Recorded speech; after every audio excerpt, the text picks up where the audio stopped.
أشهد أن محمدًا عبده ورسوله صلى الله على سيدنا محمد وعلى آله وأصحابه وبارك وسلم تسليما كثيرا كثيرا. أما بعد، فيا أيها الناس أوصيكم عباد الله ونفسي أولا بتقوى الله. فقد قال الله سبحانه وتعالى: يا أيها الذين آمنوا اتقوا الله ولتنظر نفس ما قدمت لغد واتقوا الله إن الله خبير بما تعملون. അല്ലാഹു സുബ്ഹാനഹു വ തആല അവൻ്റെ കൽപ്പനകൾക്ക് വഴിപ്പെട്ട് ജീവിക്കുവാൻ നമുക്കൊക്കെ തൗഫീഖ് നൽകുമാറാകട്ടെ. അള്ളാഹുവിൻ്റെ കൽപ്പനകൾക്ക് വിധേയരായി തഖ്വയോടുകൂടി ജീവിതം നയിക്കണമെന്ന് ഞാൻ എൻ്റെ ശരീരത്തോടും നിങ്ങളെല്ലാവരോടും വസിയ്യത്ത് ചെയ്യുകയാണ്, ഓർമ്മപ്പെടുത്തുകയാണ്. അള്ളാഹു അവൻ്റെ അടിമകളോട് പരിശുദ്ധ ഖുർആനിലൂടെ പല ഉപദേശങ്ങളും നൽകുന്നുണ്ട്, നിർദ്ദേശങ്ങളും നൽകുന്നുണ്ട്. എന്നാൽ ഏറ്റവും പ്രധാനമായി ആവർത്തിച്ച് അള്ളാഹു നമ്മെ ഉണർത്തുന്നത് എപ്പോഴും അവൻ്റെ സ്മരണയിലായി, അവൻ്റെ അനുസരണയിലായി, അവനെ ഭയപ്പെട്ടുകൊണ്ട് നല്ലവരായി ജീവിക്കണമേ എന്നാണ്. അഥവാ തഖ്വയോടുകൂടി ജീവിക്കണമെന്നാണ് അള്ളാഹു ഏറ്റവും പ്രധാനമായി നമുക്ക് നൽകുന്ന ഉപദേശം. വലഖദ് വസ്സൈന അല്ലദീന ഊതുൽ കിതാബ മിൻ ഖബ്ലികും വഇയ്യാകും അനിത്തഖുല്ലാഹ്. വലഖദ് വസ്സൈന അല്ലദീന ഊതുൽ കിതാബ മിൻ ഖബ്ലികും വഇയ്യാകും അനിത്തഖുല്ലാഹ്. തീർച്ചയായും നിങ്ങൾക്ക് മുമ്പുണ്ടായിരുന്ന വേദക്കാരോടും നിങ്ങൾക്ക് മുമ്പ് ഭൂമിയിൽ കടന്നുപോയ വേദത്തിന്റെ അഹ്ലുകാരോടും നിങ്ങളോടും ഞാൻ ചെയ്യുന്ന ഒരു വസിയ്യത്ത്, നിങ്ങളെല്ലാവരോടും ഒരുപോലെ നാം ചെയ്യുന്ന ഒരു വസിയ്യത്ത്, അനിത്തഖുല്ലാഹ്, നിങ്ങൾ അള്ളാഹുവിനെ ഭയന്ന് ജീവിക്കുക എന്ന് മാത്രമാണ്. അള്ളാഹുവിന്റെ നിയമങ്ങൾക്ക് വഴിപ്പെട്ട് ജീവിക്കുക എന്നാണ്. അള്ളാഹുവിനെ ഭയന്നും അവനെ വഴിപ്പെട്ട് ജീവിക്കുന്നത് എന്തിനാണ്? ആ ഒരവസ്ഥയിൽ അള്ളാഹുവിലേക്ക് മടക്കപ്പെടുന്നതിന് വേണ്ടിയിട്ടാണ്. യഥാർത്ഥത്തിൽ നമുക്ക് നമ്മുടെ ജീവിതമല്ല ലക്ഷ്യം, ജീവിതമല്ല പ്രധാനം, മരണമാണ് പ്രധാനമായിട്ടുള്ളത്. എങ്ങനെ മരിക്കുന്നു എന്നുള്ളതാണ് പ്രധാനം. എങ്ങനെ ജീവിക്കുന്നു എന്നുള്ളതിനേക്കാൾ ഉപരി എങ്ങനെയാണ് നമ്മൾ മരിക്കുന്നത് എന്നുള്ളത്. അതാണ് അല്ലാഹു സുബ്ഹാനഹു വ തആല പരിശുദ്ധ ഖുർആനിൽ നമ്മളെ ഉണർത്തുന്ന പ്രധാനപ്പെട്ട സന്ദേശം. യാ അയ്യുഹല്ലദീന ആമനു തഖുല്ലാഹ ഹഖ്ക തുഖാതിഹി. يا أيها الذين آمنوا اتقوا الله حق تقاته ولا تموتن إلا وأنتم مسلمون. يا أيها الذين آمنوا اتقوا الله حق تقاته. സത്യവിശ്വാസികളായ നമ്മളോട് അള്ളാഹു പറയുന്നത്, നിങ്ങൾ അള്ളാഹുവിനെ ഭയപ്പെടേണ്ടതുപോലെ ഭയപ്പെടുക, അവന്റെ നിയമങ്ങൾ പാലിക്കേണ്ടതുപോലെ സൂക്ഷിക്കേണ്ടതുപോലെ കൃത്യമായ നിലയിൽ പാലിച്ച് സൂക്ഷിച്ച് ജീവിക്കുക. വലാ തമൂതുന്ന ഇല്ലാ വഅൻതും മുസ്ലിമൂൻ. നിങ്ങൾ മുസ്ലിമീങ്ങളായിട്ടല്ലാതെ ഒരിക്കലും മരിക്കരുതേ എന്ന് അള്ളാഹു പറയുന്നു. എങ്ങനെ ജീവിക്കുന്നു എന്നുള്ളതല്ല. ചിലപ്പോൾ ഇവിടെ രാജാവായി ജീവിക്കാം, മറ്റു ചിലപ്പോൾ ഇവിടെ നമ്മൾ ഫഖീർമാരായിട്ട് ജീവിക്കാം. രാജാവായി ജീവിച്ച് അള്ളാഹുവിന്റെ കൽപ്പനകൾക്ക് വഴിപ്പെട്ട് നല്ല മനുഷ്യനായി ഭൂമിയിൽ തന്റെ ആയുസ് പൂർത്തീകരിച്ചിട്ട് അവങ്കലേക്ക് മടക്കപ്പെടുന്ന ഒരു മനുഷ്യനെ സംബന്ധിച്ചിടത്തോളം അവിടെ മുതൽക്ക് അങ്ങോട്ട് അവന്റെ ജീവിതം രാജകീയമാകും. അവിടെ മുതൽക്ക് അങ്ങോട്ട് അവന്റെ ജീവിതം രാജകീയമാകും. അതുപോലെ തന്നെ ഫഖീറായ നിലയിൽ ഭൂമിയിൽ ജീവിച്ച് തന്റെ കഷ്ടതകളും പ്രയാസങ്ങളും ഒക്കെ അള്ളാഹുവിന് വേണ്ടി സഹിച്ച് ക്ഷമിച്ച് ഭൂമിയിൽ കഴിച്ചുകൂട്ടിയ ഒരു മനുഷ്യൻ അതേ അവസ്ഥയിൽ അള്ളാഹുവിലേക്ക് നല്ല നിലയിൽ മടക്കപ്പെട്ടാൽ അവിടെ മുതൽക്ക് അങ്ങോട്ട് അവന്റെ ഫഖീറിയായ അവസ്ഥകളൊക്കെ മാറും. പിന്നെ അവന് സുഖമേ സുഖമായിരിക്കും, സന്തോഷമേ സന്തോഷമായിരിക്കും. ആ സന്തോഷം ഒരിക്കലും നിലയ്ക്കാത്തതാണ്, നഷ്ടപ്പെടാത്തതാണ്, നിന്നുപോകാത്തതാണ്. ഇന്നല്ലദീന ആമനു വഅമിലുസ്സാലിഹാത്തി കാനത് ലഹും ജന്നാത്തുൽ ഫിർദൗസി നുസുല. നമ്മളെല്ലാ വെള്ളിയാഴ്ചയും ഓതുന്ന പരിശുദ്ധ ഖുർആനിലെ പ്രധാന അധ്യായമായ സൂറത്തുൽ കഹ്ഫിന്റെ അവസാന ഭാഗത്ത് അല്ലാഹു ഈമാനും അമലെ സാലിഹാത്തുമുള്ള ആളുകൾക്ക് നൽകുന്ന സന്തോഷവാർത്ത. ഈമാനും അമലെ സാലിഹാത്തുമാണ് ഏറ്റവും വലിയ സമ്പാദ്യം. അത് രണ്ടും ഒരു മനുഷ്യനെ സംബന്ധിച്ചിടത്തോളം സ്വായത്തമാക്കാൻ സാധിച്ചാൽ കാനത്ത് ലഹും ജന്നാത്തുൽ ഫിർദൗസി നുസുല, അവന് വേണ്ടി ഫിർദൗസ് എന്ന സ്വർഗത്തിൽ അല്ലാഹു ഒരു സൽക്കാരം ഒരുക്കി വെച്ചിരിക്കുന്നു.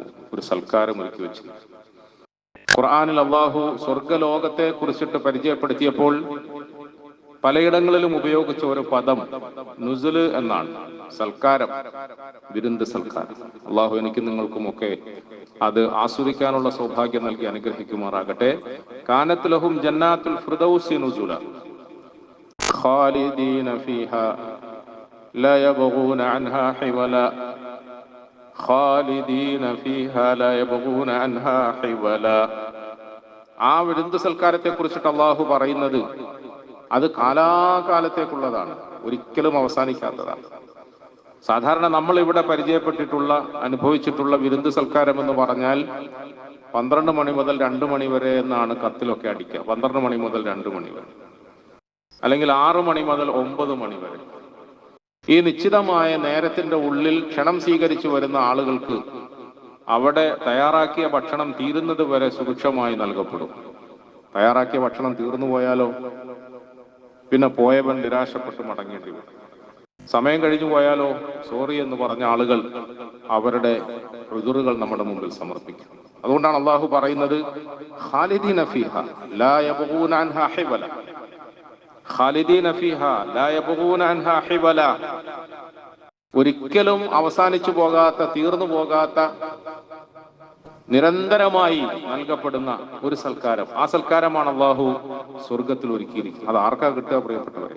അത് അല്ലദീന ആമനു വഅമിലുസ് സാലിഹാത്ത്, അല്ലദീന ആമനു വഅമിലുസ് സാലിഹാത്ത് ഇന്നല്ലദീന ഖാലു റബ്ബുനല്ലാഹു സുമ്മ ഇസ്തഖാമു ഇന്നല്ലദീന ഖാലു റബ്ബുനല്ലാഹു സുമ്മ ഇസ്തഖാമു تتنزل عليهم الملائكة ألا تخافوا ولا تحزنوا وأبشروا بالجنة التي كنتم توعدون. അല്ലാഹുവിൽ വിശ്വസിക്കുക, അല്ലാഹു എന്റെ റബ്ബാണ് എന്ന് മനസ്സിലാക്കുക. ഇന്നല്ലദീന ഖാലു റബ്ബുനല്ലാഹ് എന്ന് പറഞ്ഞാൽ അവൻ എന്റെ റബ്ബ് അല്ലാഹു ആണെന്ന് പറയുന്നു എന്നാ ഖുർആൻ. പറയുക എന്ന് പറഞ്ഞാൽ വെറുതെ നാവുകൊണ്ട് പറയലല്ല, അവന്റെ ഉള്ളിന്റെ ഉള്ളിൽ അവനത് ബോധ്യപ്പെടുകയും അവന്റെ ജീവിതങ്ങളിലൂടെ അവനതിനെ പ്രകടിപ്പിക്കുകയും ചെയ്തു. സുമ്മ ഇസ്തഖാമു, ആ വിശ്വാസത്തിൽ അവൻ ഉറച്ചു നിൽക്കുകയും ചെയ്തു. മരണം വരെയും അപ്രകാരം ഉറച്ചു നിൽക്കാൻ അവന് സാധിച്ചാൽ തതനസ്സലു അലൈഹിമുൽ മലായിക, ആകാശത്തു നിന്നും അവന്റെ റൂഹിനെ സ്വീകരിക്കുന്നതിന് വേണ്ടി നിരനിരയായി കൂട്ടം കൂട്ടമായി അള്ളാഹുവിന്റെ മലക്കുകൾ ഇറങ്ങി വരും. മലക്കുകൾ വന്നുകൊണ്ട് അവനോട് പറയുന്ന വാചകം അല്ലാ തഖാഫു വലാ തഹ്സനു, ഇനി നീ വ്യസനിക്കണ്ട, നീ ഭയപ്പെടണ്ട. ഇനി നീ വ്യസനിക്കണ്ട, ഇനി നീ ഭയപ്പെടണ്ട. പ്രിയപ്പെട്ടവരെ, ഇനി നീ വ്യസനിക്കണ്ട, ഭയപ്പെടണ്ട എന്ന് പറഞ്ഞാലുള്ള അർത്ഥം എന്താണ്? ഇതുവരെ കുറഞ്ഞ കാല ജീവിതത്തിൽ നിനക്ക് വ്യസനങ്ങളുണ്ടായി, പ്രയാസങ്ങളുണ്ടായി, ബുദ്ധിമുട്ടുകളുണ്ടായി, പല നിലയിലുള്ള നഷ്ടങ്ങളും നിനക്ക് സംഭവിച്ചു. പക്ഷേ അതൊക്കെ നീ നിന്റെ റബ്ബിന് വേണ്ടി സഹിച്ചു, ക്ഷമിച്ചു.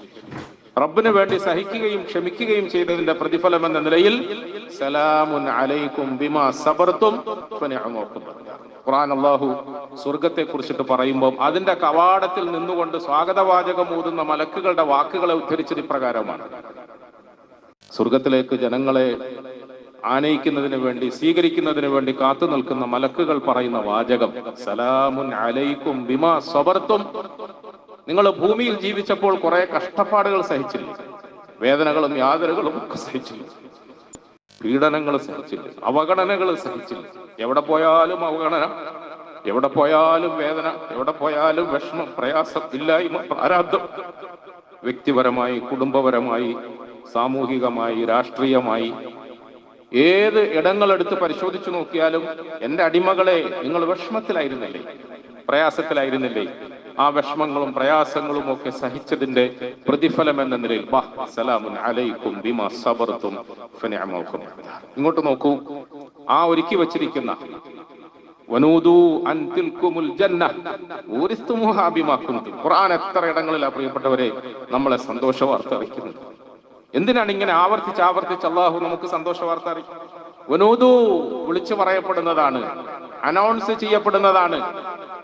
അൻ തിൽകുമുൽ, നോക്കൂ, അതാണ് നിങ്ങളുടെ സ്വർഗം, അതാണ് നിങ്ങളുടെ സ്വർഗം. അല്ലത്തി ഊരിസ്തുമുഹാ ബിമാ കുൻതും തഅമലൂൻ, അല്ലത്തി ഊരിസ്തുമുഹാ ബിമാ കുൻതും തഅമലൂൻ, നിങ്ങളുടെ അമലുകളിലൂടെ നിങ്ങൾ പണിതു വെച്ച സ്വർഗം, നിങ്ങളുടെ സൽപ്രവർത്തനങ്ങളിലൂടെ സൽസ്വഭാവങ്ങളിലൂടെ നിങ്ങൾ ഒരുക്കി വെച്ചിരിക്കുന്ന, നിങ്ങൾക്കായി അനന്തരാവകാശം എന്നോണം ഞാൻ തരാൻ തയ്യാറാക്കി വെച്ചിരിക്കുന്ന ഭവനം. നോക്കൂ അങ്ങോട്ട്, സലാമുൻ അലൈക്കും, സലാമുൻ അലൈക്കും ബിമാ സബർതും ഫനിഅമ ഉഖബ. ഈ ഭവനം എത്ര സുന്ദരമാണ്, ഈ ഭവനം എത്ര സുന്ദരമാണ്. ആ ഭവനത്തിൽ ഒന്ന് എത്തിപ്പെടുന്നതിന് വേണ്ടി ഈ താൽക്കാലികമായ ജീവിതത്തിന്റെ ചില്ലറ കഷ്ടതകളും പ്രയാസങ്ങളും ഒക്കെ നമ്മൾ താണ്ടുകയാണ്, തരണം ചെയ്യുകയാണ്. നമ്മൾ സാധാരണഗതിയിൽ ഒരു ദീർഘയാത്രയ്ക്ക് നിശ്ചയിച്ചു എന്ന് വിചാരിക്കുക, അത്യാവശ്യമാണ്, പോയേ തീരൂ, ഇന്റർവ്യൂവിന് അറ്റൻഡ് ചെയ്യണം, അത് അറ്റൻഡ് ചെയ്താൽ നല്ലൊരു പണി കിട്ടും. അങ്ങനെ അത്യാവശ്യമാണെന്ന് ബോധ്യമുള്ള ഒരു യാത്രയ്ക്ക് വേണ്ടിയിട്ട് നമ്മൾ ഇറങ്ങുമ്പോൾ അതിന് പോകാൻ ആവശ്യമായ വാഹന സൗകര്യമില്ല. സാരമില്ലപ്പ, കുറച്ച് സമയമല്ലേ ഉള്ളൂ, ടിക്കറ്റ് കിട്ടിയില്ല, കൺഫേം ആയില്ല, നല്ല ബെർത്തില്ല, അതൊന്നും കുഴപ്പമൊന്നുമില്ല, ഇച്ചിരി നേരമല്ലേ ഉള്ളൂ, സാരമില്ല, എങ്ങനെങ്കിലും കഷ്ടപ്പെട്ട് ഉറക്കമൊഴിഞ്ഞ് കാലുകുത്താൻ ഇടം കിട്ടിയാൽ അവിടെ അങ്ങ് എത്തിപ്പിടിക്കാം. എന്നാ പിന്നെ ഞാൻ ഉദ്ദേശിക്കുന്ന ആ ലക്ഷ്യത്തെ പൂർത്തീകരിക്കാൻ എനിക്ക് സാധിക്കുമല്ലോ. അതുകൊണ്ട് ഉറക്കമൊഴിയാൻ എനിക്ക് പ്രയാസമില്ല, വാഹനത്തിൽ നിന്ന് യാത്ര ചെയ്യാൻ എനിക്ക് പ്രയാസമില്ല, പൊതുവടി കൊള്ളാൻ എനിക്ക് പ്രയാസമില്ല, തളർന്ന് ക്ഷീണിക്കുന്നതിൽ എനിക്ക് വലിയ പരാതികളൊന്നുമില്ല, ആവലാതികളൊന്നുമില്ല. എന്താ കാരണം?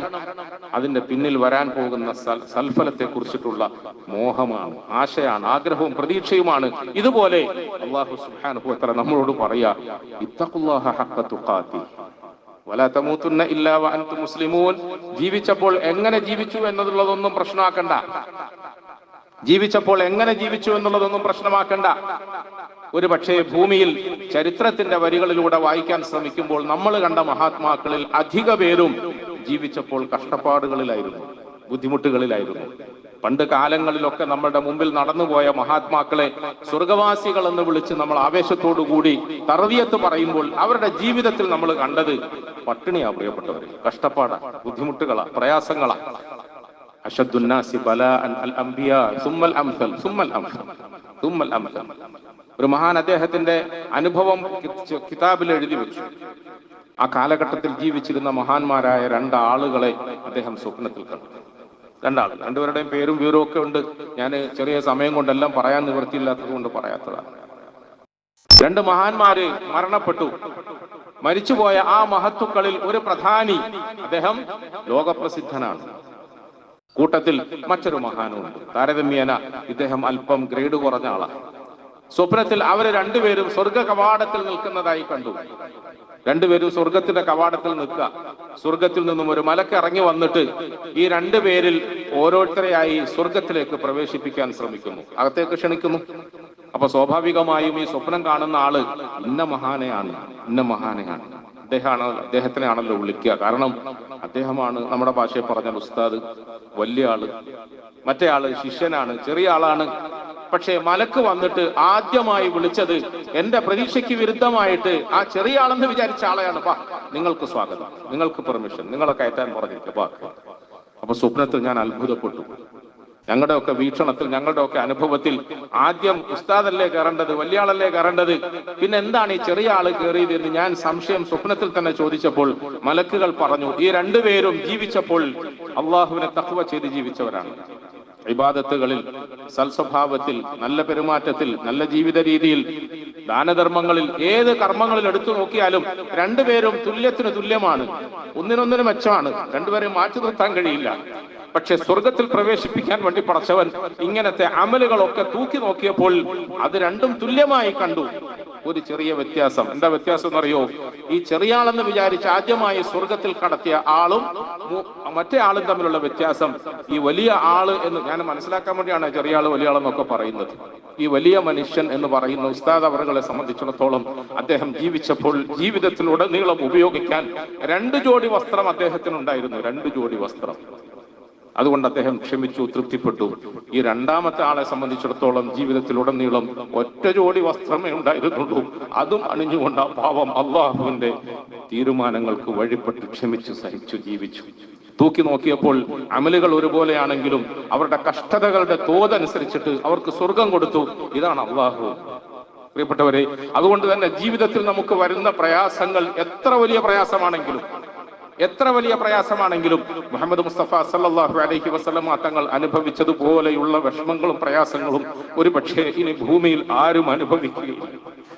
മുഹമ്മദ് മുസ്തഫ സല്ലല്ലാഹു അലൈഹി വസല്ലമ തങ്ങളുടെ സഹാബാക്കളും തങ്ങളുടെ അഹ്ലു ബൈത്തും അനുഭവിച്ചതുപോലെയുള്ള വേദനകളും വിഷമങ്ങളും ഒരു പക്ഷേ ഇതിനു മുമ്പും ഇനി ഒരിക്കലും ഭൂമിയിൽ ആരും അനുഭവിക്കുകയില്ല. അവരൊക്കെ ആ വേദനകളും നൊമ്പരങ്ങളും പ്രയാസങ്ങളും അനുഭവിച്ചപ്പോൾ അവർക്കൊരു വലിയ കാഴ്ചപ്പാടുണ്ടായിരുന്നു, ഒരു ലക്ഷ്യബോധമുണ്ടായിരുന്നു, ഒരു സ്വപ്നമുണ്ടായിരുന്നു. എങ്ങനെങ്കിലും ഒന്ന് ഇരുട്ടി വെളുത്ത് നേരം വെളുത്ത് സ്വർഗം അതിന്റെ കവാടം തുറക്കപ്പെടുമ്പോൾ ഞങ്ങളുടെ ഈ കഷ്ടതകളെല്ലാം തീർന്നുകൊണ്ട് അള്ളാഹുവിലേക്ക് ഞങ്ങൾ സ്വീകരിക്കപ്പെടുമെന്നൊരു പ്രതീക്ഷ. ആ പ്രതീക്ഷയോടുകൂടി ജീവിച്ചപ്പോൾ ജീവിത പ്രയാസങ്ങളൊന്നും ഒരു പ്രയാസമായില്ല. നമ്മളൊക്കെ മഹാന്മാരെന്ന് വിളിക്കുന്ന സഹാബാക്കളുടെയും സലഫു സാലിഹീങ്ങളുടെയും ഔലിയാക്കളുടെയും ഒക്കെ ജീവിതം ഇങ്ങനെ തന്നെയായിരുന്നു. അബ്ദുല്ലാഹി ഇബ്നു ഉമർ റളിയല്ലാഹു അൻഹു ഉമർ ഇബ്നുൽ ഖത്താബിന്റെ പ്രിയപ്പെട്ട പുത്രനാണ്. ഉമർ ഇബ്നുൽ ഖത്താബിന്റെ പ്രിയപ്പെട്ട ഉമർ ഇബ്നുൽ ഖത്താബ് റളിയല്ലാഹു അൻഹു അവർ രണ്ടാം ഖലീഫയാണ്. രണ്ടാം ഖലീഫ എന്ന് പറഞ്ഞാൽ അഷ്റഫുൽ ഖൽഖ് സല്ലല്ലാഹു അലൈഹി വസല്ലമ തങ്ങൾ ഏതൊരു പരിശുദ്ധമായ ദീനാണോ ഭൂമിയിൽ മനുഷ്യർക്ക് വേണ്ടി പ്രബോധനം ചെയ്തത്, ആ ദീനിന്റെ അനന്തരാവകാശിയായ നിലയിൽ അതിന് നേതൃത്വം നൽകാൻ, അതിന് ഇമാമത്ത് ചെയ്യാൻ അവിടുത്തെ ഖലീഫയായ നിലയിൽ, പ്രതിനിധിയായ നിലയിൽ രണ്ടാം സ്ഥാനത്തേക്ക് തെരഞ്ഞെടുക്കപ്പെട്ടവരാണ്. മറുഭാഗത്ത് ലോകത്ത് മുസ്ലിമീങ്ങളുടെ ഭരണത്തിന് വ്യാപ്തി ഉണ്ടാക്കുകയും അന്ന് വരെ നമ്മൾ അനുഭവിച്ചിരുന്ന ദാരിദ്ര്യവും കഷ്ടപ്പാടുകളും ഒക്കെ തുടച്ചു നീക്കി ഒന്നിനു പിറകെ ഓരോരോ വലിയ വലിയ രാഷ്ട്രങ്ങൾ തന്റെ ഭരണത്തിന്റെ കീഴിലേക്ക് കൊണ്ടുവരികയും ചെയ്ത മഹാത്മാവായ ഭരണാധികാരിയാണ് ഉമർ ഇബ്നുൽ ഖത്താബ് റളിയല്ലാഹു അൻഹു. അവരുടെ പ്രിയപ്പെട്ട പുത്രൻ അബ്ദുല്ലാഹി ഇബ്നു ഉമർ ചില്ലറക്കാരനാണോ പ്രിയപ്പെട്ടവരെ? 4 അബ്ദുള്ളമാരുണ്ട്. ആ 4 പേര് സമുദായത്തിന്റെ നെടുന്തൂണുകളാണ്. അവർ 4 പേരും ഇൽമിന്റെ ബഹറുകളാണ്. അതിൽ പ്രധാനിയാണ് അബ്ദുല്ലാഹി ഇബ്നു ഉമർ റളിയല്ലാഹു അൻഹു. അവർ ജീവിച്ചു. ജീവിതകാലത്ത് പല പ്രയാസങ്ങളുണ്ടായി, പല വിഷമങ്ങളുണ്ടായി, പല ത്യാഗങ്ങളുണ്ടായി. അതൊക്കെ നമ്മളിങ്ങനെ ചരിത്രത്തിൽ ഇടയ്ക്കിടെ പറയുകയും കേൾക്കുകയൊക്കെ ചെയ്യുന്നതാണല്ലോ പ്രിയപ്പെട്ടവരെ. ചിലപ്പോൾ കിടന്നുറങ്ങാൻ ഒരു വിരിപ്പില്ലാതെ, ഉണ്ടുറങ്ങാൻ ഒരു പിടി അരിയില്ലാതെ, അന്നമില്ലാതെ പട്ടിണിയായി പല രാവുകളും കഴിച്ചു കൂട്ടിയവര് തണുപ്പും ചൂടും വെയിലും മഴയും ഒക്കെ സഹിച്ചു ക്ഷമിച്ച് ആരോടും പരാതി പറയാതെ തങ്ങളുടെ ഇല്ലായ്മകളും കഷ്ടപ്പാടുകളും പുറത്തു പറയാതെ ജീവിച്ചു. അബ്ദുല്ലാഹി ഇബ്നു ഉമർ റളിയല്ലാഹു അൻഹു അവരുടെ സുദീർഘമായ ജീവിതത്തിന്റെ അന്ത്യനാളുകളിൽ അദ്ദേഹം മരണക്കിടക്കയിലാണ്, രോഗബാധിതനായി കിടക്കുന്ന സമയത്ത് മനുഷ്യ സഹജമായ നിലയിൽ, മനുഷ്യനല്ലേ പ്രിയപ്പെട്ടവരെ, നമ്മളെപ്പോലെ വിചാരങ്ങളും ആശയും ആഗ്രഹങ്ങളും ഒക്കെ ഉള്ള മനുഷ്യരല്ലേ. അദ്ദേഹത്തെ സംബന്ധിച്ചിടത്തോളം ഒരാശ തോന്നി. തന്റെ ഏറ്റവും പ്രിയപ്പെട്ട ഭൃത്യനും ശിഷ്യനുമായ നാഫി' റഹിമഹുല്ലാഹ് അവരെ വിളിച്ചിട്ട് പറഞ്ഞു, മോനെ, എനിക്ക് എന്റെ ജീവിതാവസാനത്തിൽ ഒരല്പം മത്സ്യം കഴിച്ചാൽ കൊള്ളാന്നൊരാഗ്രഹം, മീൻ തിന്നാ കൊള്ളാന്നൊരാഗ്രഹം. എന്റെ പ്രിയപ്പെട്ട മുസ്ലിം സഹോദരിമാര്, സഹോദരങ്ങൾ, നന്നായി കാത് തുറന്ന് കേൾക്കണം. ഇന്ന് നമ്മളെ സംബന്ധിച്ചിടത്തോളം നമ്മുടെ ആശകൾക്ക് അതിരുകളില്ല, ആഗ്രഹങ്ങൾക്ക് അതിരുകളില്ല. ആശയും ആഗ്രഹവും വലുതാകുന്നതിനനുസരിച്ചിട്ട് അത് വെട്ടിപ്പിടിക്കാൻ വേണ്ടിയിട്ടുള്ള നമ്മളുടെ നെട്ടോട്ടവും തത്രപ്പാടുകളും വർദ്ധിക്കുക. അതിൽ ഹലാൽ ഹറാമ് സൂക്ഷിക്കാറില്ല, പടച്ചവന്റെ നിയമങ്ങൾ പാലിക്കാറില്ല.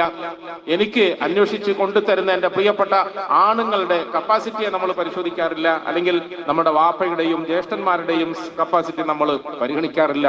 ആശയ്ക്കനുസരിച്ചിട്ട് ഇങ്ങനെ അതിരുകളില്ലാതെ നമ്മളുടെ മോഹങ്ങൾ വർദ്ധിക്കുകയും അത് സ്വന്തമാക്കാൻ വേണ്ടിയിട്ട് എന്ത് വൃത്തികേടുകൾ ചെയ്യാനും നമ്മൾ തയ്യാറാവുകയും ചെയ്യും. അവിടെ നമ്മളുടെ ഈ പരിശുദ്ധ ദീനിന്റെ നെടുന്തൂണുകളായിരുന്നവർ, ഈ കാണുന്ന എല്ലാ വിജയങ്ങളുടെയും കരുത്തരായ സാരഥിമാർ, അവര് നമുക്ക് മുമ്പിൽ കാട്ടിത്തന്ന വലിയ മഹാത്മ്യം, വലിയ മാതൃക. പ്രിയപ്പെട്ടവരെ, ജീവിതത്തിന്റെ അവസാനത്തിൽ ഒരു ആശ തോന്നുകയാണ്, ഒരു ലേശം മീന്തുന്നാ കൊള്ളാന്നൊരു ആശ തോന്നുന്നു. നാഫി റഹിമഹുല്ലാഹ് പറയാ, എന്റെ പ്രിയപ്പെട്ട ഗുരുവന്ധ്യരുടെ ആശ തീർക്കാൻ വേണ്ടിയിട്ട് ഞാൻ മദീനത്തെ പട്ടണത്തിൽ എല്ലായിടത്തും കറങ്ങി നടന്നു, പക്ഷെ മീൻ കിട്ടിയില്ല. അവിടെ മീൻ കിട്ടുക എന്ന് പറയുന്നത് അപൂർവമാണ്. ഒരു ദിവസം അന്വേഷിച്ചു, രണ്ടാമത്തെ ദിവസം അന്വേഷിച്ച മദീനയുടെ വെളിയിൽ നിന്നും വളരെ മെനക്കെട്ട് 1.5 ദീനാറ് കൊടുത്തിട്ട് ഞാനൊരല്പം മത്സ്യം വാങ്ങിക്കൊണ്ടുവന്നു.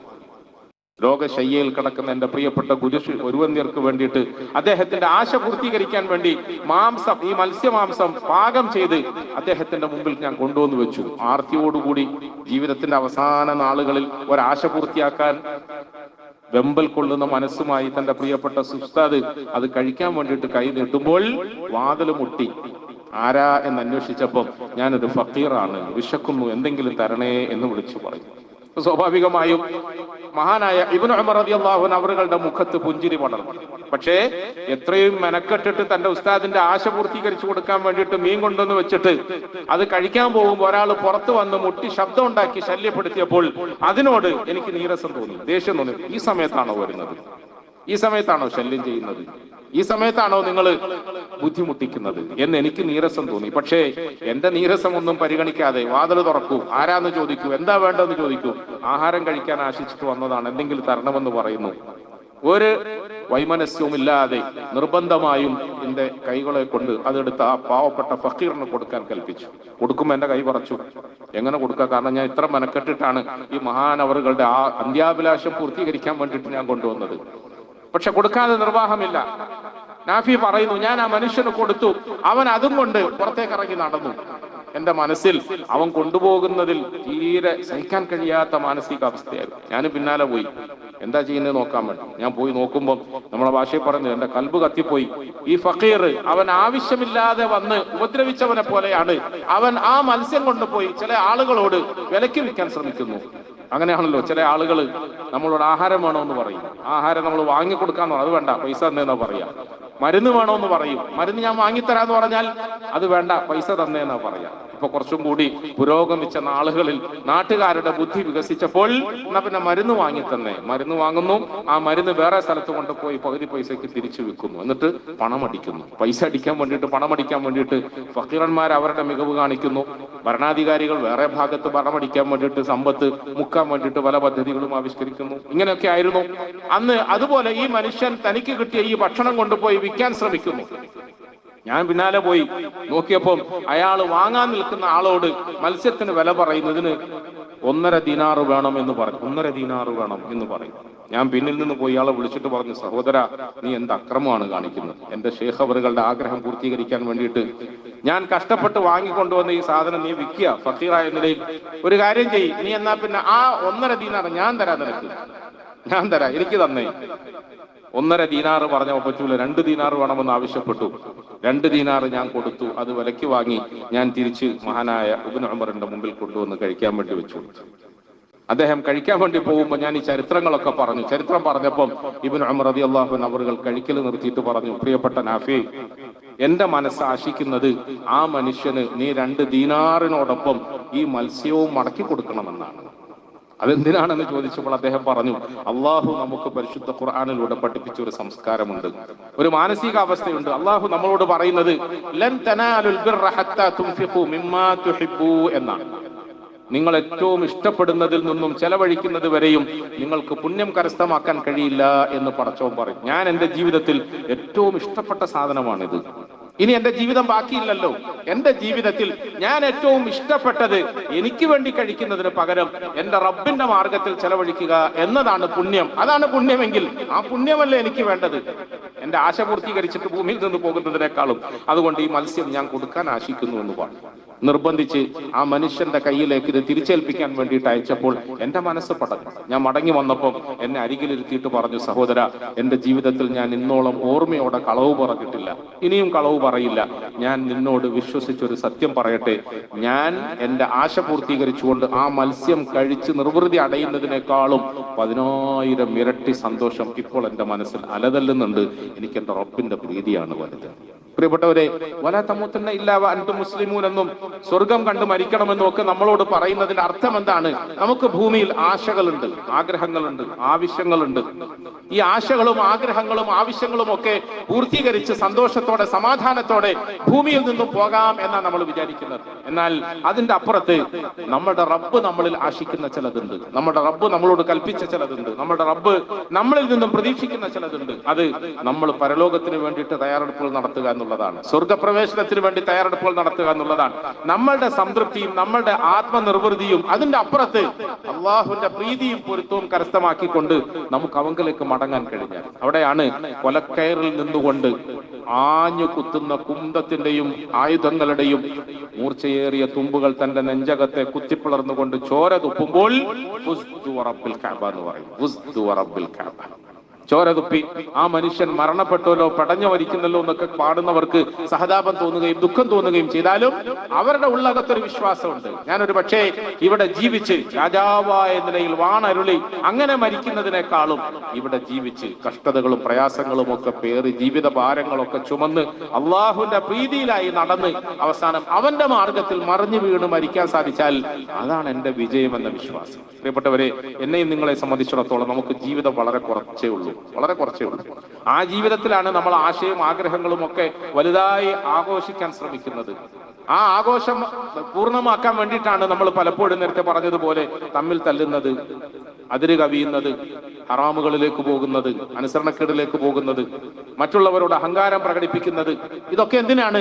കുറഞ്ഞ സമയത്തേക്കുള്ള നമ്മുടെ ഈഗോ പൂർത്തീകരിക്കാൻ വേണ്ടിയാണ്, കുറഞ്ഞ സമയത്തേക്കുള്ള നമ്മുടെ ആശ പൂർത്തീകരിക്കാൻ വേണ്ടിയിട്ടാണ്. എന്നാൽ മരണത്തോടുകൂടി തുടങ്ങാൻ പോകുന്ന ജീവിതം അനന്തമാണ്, ഒരിക്കലും അവസാനിക്കാത്തതാണ്. അവിടെ നമുക്ക് നമ്മുടെ താഴ്മ കൊണ്ടും സൽസ്വഭാവം കൊണ്ടും നല്ല പെരുമാറ്റം കൊണ്ടും നല്ല അമലുകളെ കൊണ്ട് മാത്രമേ വിജയിക്കാൻ കഴിയൂ. അതുകൊണ്ട് എത്രത്തോളം നല്ല അമലുകളെ സംഭരിക്കാൻ കഴിയുമോ, എത്രത്തോളം നമ്മളുടെ സ്വഭാവങ്ങളെ നന്നാക്കാൻ കഴിയുമോ, മറ്റുള്ളവർക്ക് ഉപകാരം ചെയ്തുകൊണ്ട് ജീവിക്കാൻ കഴിയുമോ, അതാണ് നമ്മളുടെ വിജയം. അല്ലാഹു സുബ്ഹാനഹു വ തആല ആ നിലയിൽ ചിന്തിക്കാനും മനസ്സിലാക്കാനും അമൽ ചെയ്യാനും നമുക്കൊക്കെ തൗഫീഖ് നൽകുമാറാകട്ടെ. നമ്മുടെ ജീവിതങ്ങളിൽ ഈമാൻ വർദ്ധിക്കണം, അമലുകൾ വർദ്ധിക്കണം, സ്വഭാവം നന്നാകണം, പെരുമാറ്റം നന്നാകണം, നമുക്കിടയിലുള്ള ബന്ധങ്ങൾ നന്നാകണം. നമ്മളെ കുറിച്ചിട്ട് പടച്ചവനും അവന്റെ മലക്കുകളും സാലിഹ്യങ്ങളായ ആളുകളും നല്ലത് പറയുന്ന അവസ്ഥയിൽ ഭൂമിയിൽ നിന്നും നമുക്ക് ആകാശത്തേക്ക് യാത്രയാകാൻ കഴിയണം, പരലോകത്തേക്ക് യാത്രയാകാൻ കഴിയണം. അല്ലാഹു സുബ്ഹാനഹു വ തആല ആ നിലയിൽ നമ്മുടെ ഒക്കെ ആഖിബത്ത് നന്നാക്കി തരുമാറാകട്ടെ. ഈമാനോടുകൂടിയുള്ള മരണം നൽകി അല്ലാഹു നമ്മളെ സന്തോഷിപ്പിക്കുമാറാകട്ടെ. നമ്മളെ എല്ലാവരെയും ജന്നാത്തുൽ ഫിർദൗസിൽ ഒരുമിച്ച് കൂട്ടി എന്നേക്കുമായി അല്ലാഹു സന്തോഷിപ്പിക്കുമാറാകട്ടെ. നമ്മുടെ രോഗികൾക്കൊക്കെ അല്ലാഹു ശിഫ നൽകി അനുഗ്രഹിക്കുമാറാകട്ടെ. നമ്മളുടെ മരണപ്പെട്ടു പോയവർക്കൊക്കെ അല്ലാഹു മഗ്ഫിറത്തും റഹ്മത്തും നൽകി അനുഗ്രഹിക്കുമാറാകട്ടെ. എല്ലാവിധ ഖൈറുകളും ബറകാത്തുകളും നമ്മുടെ ജീവിതങ്ങളിൽ അല്ലാഹു ചൊരിഞ്ഞു തരുമാറാകട്ടെ. وآخر دعوانا أن الحمد لله رب العالمين. الحمد لله الواحد الأحد الذي لم يلد ولم يولد ولم يكن له كفوا أحد. وصلى الله على سيدنا محمد وعلى آله وأصحابه الأبر. أيها الناس اتقوا الله حق تقاته، فإن الله سبحانه وتعالى قال: يا أيها الذين آمنوا اتقوا الله وقولوا قولا سديدا يصلح لكم أعمالكم ويغفر لكم ذنوبكم ومن يطع الله ورسوله فقد فاز فوزا عظيما.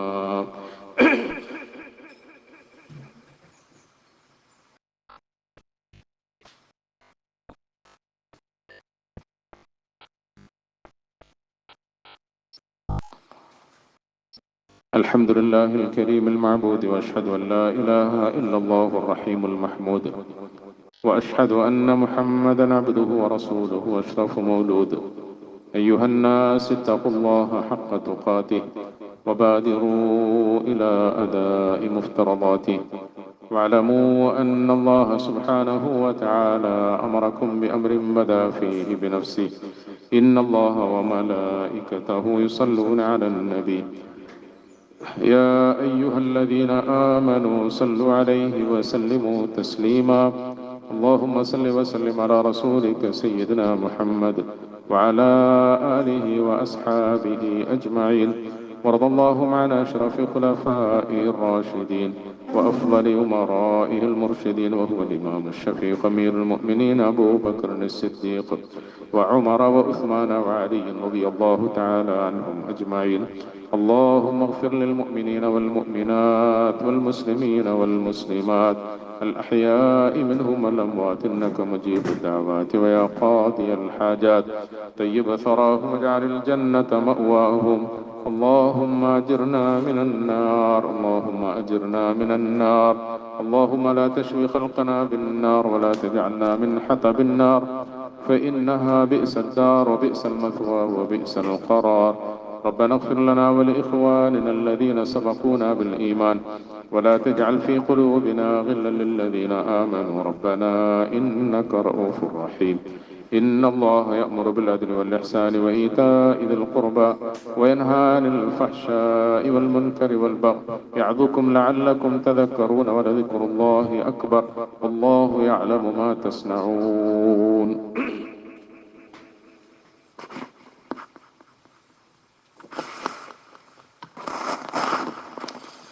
الله أكبر الله أكبر. أشهد أن لا إله إلا الله. أشهد أن محمدا رسول الله. حي على الصلاة حي على الفلاح. قد قامت الصلاة قد قامت الصلاة. الله أكبر الله أكبر. لا إله إلا الله.